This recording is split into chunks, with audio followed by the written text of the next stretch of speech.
Տեղին է արդյոք տագնապի, քնի խանգարման, որոշ դեպքերում ագրեսիայի դրսևորումների ժամանակ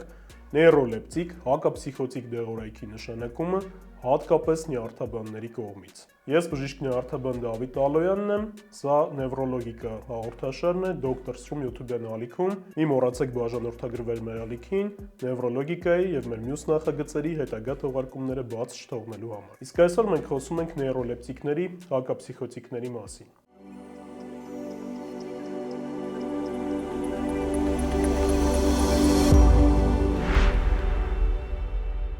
Մենք կարող ենք պատմել այս դեղերի մոլեկուլային կառուցվածքի մասին, երկար-բարակ պատմել, թե երբ ստեղծվեցին նրանք, ինչի համար ստեղծվեցին, սակայն կարևոր է հասկանալ այս դեղորայքի տրամաբանությունը։ Այս դեղորայքը առաջնահերթ առաջնային հոգեբուժական դեղորայք է, որը ստեղծվել է, որպեսզի ուղեղում առաջացնի արգելակման էֆեկտներ, արգելակող ազդեցություն ունենա։ Արգելակող ազդեցությունը իրականանում է ուղեղի մի քանի նյութերի ակտիվության, այսինքն այդ նյութերով աշխատող նյարդային բջիջների, նեյրոնների ակտիվության վրա ազդելով։ Հակապսիխոտիկ նեյրոլեպտիկ դեղերը ազդում են գլխավորապես դոֆամինային բջիջների վրա, այսինքն առաջացնում են դոֆամինային ռեցեպտորների բլոկավորում, որի հետևանքով դոֆամին կոչվող նյութը ուղեղում չի հասնում իր թիրախին եւ դոֆամինի ազդեցությունը որոշ չափով չեզոքանում է։ Սրանով է պայմանավորված ուժեղ արտահայտված հանգստացնող եւ ուժեղ արտահայտված հակատագնապային ազդեցությունը։ Եվ հենց այս է պատճառը, որ հաճախ թե հոգեբուժների, թե նյարդաբանների կողմից տագնապի ախտանիշը լսելով միանգամից այսպիսի մտածողություն է արթնանում, որ բուժառուին անմիջապես լռեցնելու համար, ախտանիշը անմիջապես հանգցնելու եւ արագ արդյունք ունենալու համար նշանակվի հակապսիխոտիկ նեյրոլեպտիկ դեղորայք։ Ճիշտ է արդյոք սա թե ոչ, չարիք է արդյոք սա թե փրկություն, կհասկանանք թողարկման վերջում։ Բացի դոֆամին նյութի վրա ազդելը, հակապսիխոտիկ դեղերը ազդում են նաև որոշակի խումբ սերոտոնինային ռեցեպտորների վրա եւ ունենում են նաև որոշակի հակահիստամինային ազդեցություն։ Հաճախ հենց այս հակահիստամինային ազդեցությամբ է պայմանավորված դրանց ուժեղ քնաբեր հատկությունը։ Երբ են հակապսիխոտիկները, նեյրոլեպտիկները անտեղի ու սխալ կիրառվում նյարդաբանների կողմից, այն դեպքում, երբ կարելի է ընտրել այլ դեղորայք, եւ այն դեպքում, երբ դրանք առաջին, երկրորդ կամ երրորդ ընտրության դեղեր չեն։ Առաջին հերթին տագնապի հետ կապված տարբեր ախտանիշներ։ Տագնապի հետ կապված տարբեր ախտանիշներ կարող են դիտվել թե նյարդաբանական եւ թե հոգեբուժական տարբեր խնդիրների դեպքում։ Դեղորայքը այս դեպքում ունենում է օգտակար ազդեցություն այն առումով, որ դոֆամին կոչվող նյութը պայմանավորում է տագնապի էմոցիոնալ գրգռված վիճակները եւ նեյրոլեպտիկը կարող է ունենալ դրական ազդեցություն։ Սակայն նախ եւ առաջ նյարդաբանը հոգեբուժ կամ հոգեթերապևտ չէ, եթե չունի հավելյալ կրթություն։ Եվ շատ հաճախ տագնապ ունեցող մարդկանց մոտ, եթե այդ տագնապը ոչ թե նյարդաբանական խնդրի մաս է, այլ կազմում է հոգեբուժական խնդրի մի մաս, տագնապը հաճախ միախառնված է լինում դեպրեսիայի հետ։ Իսկ տագնապային դեպրեսիվ վիճակում ընտրել նեյրոլեպտիկ դեղորայք նշանակում է ընտրել դոֆամինի բլոկավորում, ընտրել այդպիսի ազդեցություն, սակայն նույն դոֆամինը, որքանով որ պատասխանատու է տագնապի համար, այնքանով պատասխանատու է նաև մոտիվացիայի եւ մարդու դեպրեսիվ վիճակում չլինելու համար։ Այսինքն փորձելով հանգցնել տագնապը, մենք կարող ենք խորացնել դեպրեսիան, որը ճիշտ չէ։ Քնի խանգարումների բուժման դեպքում նեյրոլեպտիկների կիրառումը եւս խնդրահարույց է, քանի որ հաճախ այն նշանակվում է բարձր տարիքի մարդկանց մոտ, տեղին թե անտեղի եւ բարձր տարիքի մարդկանց մոտ առաջացնել դոֆամինի արգելակում,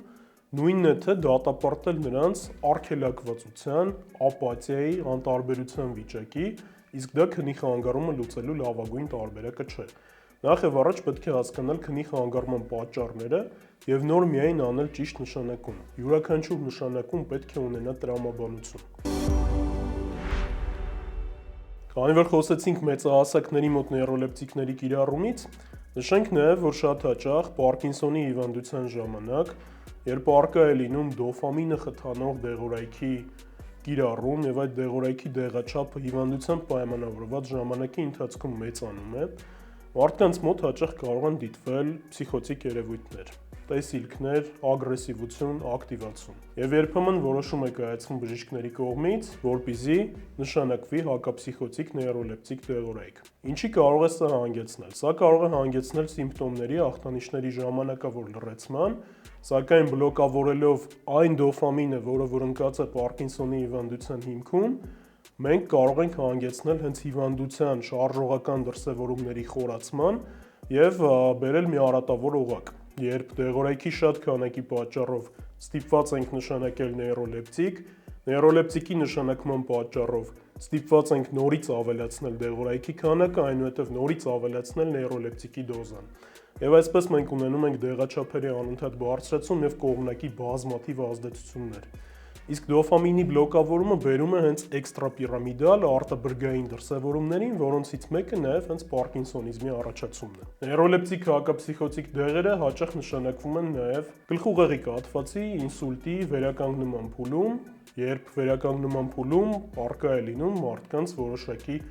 ակտիվացում, ագրեսիվության դրսևորումներ։ Պետք է շատ նուրբ ձևով տարբերակել ու հասկանալ, որ կաթված ունեցող մարդը, ով վերադարձնում է իր գիտակցությունը, ով վերադառնում է գիտակից վիճակի, սկսում է ակտիվանալ եւ սկսում է ագրեսիվանալ ոչ թե նրա պատճառով, որ նրա մոտ դիտվում է փսիխոզ, այլ այն պատճառով, որ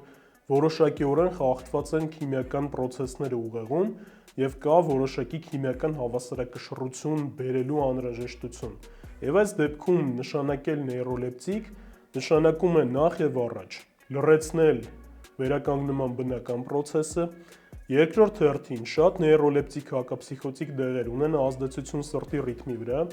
եւ ունեն նաեւ վտանգներ կախված կրկնակի ինսուլտների զարգացման հետ, կրկնակի կաթվածի զարգացման հետ, եւ այս առումով եւս նեյրոլեպտիկի նշանակումը ավելի շատ ռիսկ է, քան թե օգուտ։ Այս դեղերը ազդում են նաև էնդոկրին համակարգի վրա։ Նրանք ազդում են հորմոնների վրա, կարող են առաջացնել պրոլակտինի քանակի շատացում եւ հատկապես երբ երիտասարդների մոտ է նշանակվում տագնապի ժամանակ, մենք անդառնալիորեն կարող ենք վնասել հորմոնալ համակարգը եւ առաջացած փոփոխությունները հետագայում շատ երկար ժամանակ են պահանջում վերականգնման համար։ Նեյրոլեպտիկները իջեցնում են լիբիդոն, այսինքն սեռական հակումը, եւ նեյրոլեպտիկների հետևանքով իջած լիբիդոյի վերականգնումը հետագայում կարող է եւս լուրջ ջանքեր եւ ժամանակ պահանջել։ Անքնության ժամանակ նեյրոլեպտիկների նշանակումից եւ դրանց հանումից հետո էլ կարող է դիտվել այսպես կոչված rebound անքնությունը, դա մի վիճակ է, երբ մարդը ուներ անքնություն, նեյրոլեպտիկների ֆոնին լավ քնում է, այնուհետև դեղորայքը հանելուց հետո նրա ախտանիշները սրվում են, կրկնապատկվում են։ Այս դեղերը լուրջ դեղեր են, դրանք ունեն նաև կիրառման ցուցումներ հենց նյարդաբանության մեջ, մասնավորապես կան ծիկային խանգարումներ, դելատուրետի համախտանիշը պատանիների մոտ, որի դեպքում որ ճիշտ չափաբաժնով ընտրված եւ պրոլակտինի վրա քիչ ազդեցություն ունեցող նեյրոլեպտիկների կիրառումը տեղին է։ Տեղին չէ այս դեղերի կիրառումը ախտանիշ, սիմպտոմ հանգցնելու եւ այսպես ասած ավելի հարմար բուժառու ունենալու համար։ Լուր բուժառուն, չբողոքող, չգանգատվող բուժառուն միշտ չէ որ բուժված մարդն է, միշտ չէ որ մարդու սիմպտոմներն է պետք լրացնել։ Նախ եւ առաջ պետք է հասկանալ, թե ինչից է առաջացել տվյալ մարդու տագնապային վիճակը կամ ցանկացած այլ տեսակի դրսևորումներ։ Եվ բժշկության մեջ շատ կարևոր է թիմային աշխատանքը։ Նյարդաբանները, էնդոկրինոլոգները, հոգեբուժները, հոգեթերապևտները պետք է թիմային աշխատանքի միջոցով միմյանց հետ համագործակցելով կարողանան մարդկանց մոտ գտնել ճիշտ թիրախներ եւ ճիշտ թիրախավորելով մարդկանց խնդիրները կարողանան հասնել լուծումների։ Այս հոլովակով ես չեմ ուզում թիրախավորել որևէ մասնագիտություն կամ մասնագետների։ Սխալվում են բոլորը։ Սխալվել կարող են եւ նյարդաբանները, սխալվել կարող են եւ հոգեբուժները, ովքեր եւս կարող են բարձր դեղաչափերով նշանակել այս դեղերը ոչ տեղին, կամ առավել եւս թույլ տալ մի անթույլատրելի ու կոպիտ սխալ, երբ միաժամանակ 2-3 տեսակի նեյրոլեպտիկ հակափսիխոտիկ դեղորայք է նշանակվում։ Եվ չարիքը ոչ թե այս դեղերն են, այլ չարիքը մեխանիկորեն արված, ավտոմատացված նշանակումներն են, երբ մենք չենք տեսնում մարդու խնդիրը, այլ միայն ձգտում ենք մեզ համար հարմար լուծման։ Ցանկացած դեպքում, երբ ձեզ մոտ հաստատված չէ փսիխոզ եւ հոգեկան հիվանդություն կամ հոգեկան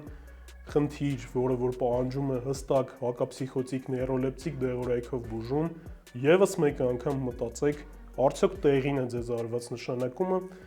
եւ ինչու՞ չէ, կարող եք գնալ նաեւ երկրորդ կարծիքի հետևից։ Եղեք զգոն, աչը լուրջ եւ առողջ։ Ձեզ հետ նևրոլոգիկաներ եւ բժիշկ Ալոյանը։ Կհանդիպենք։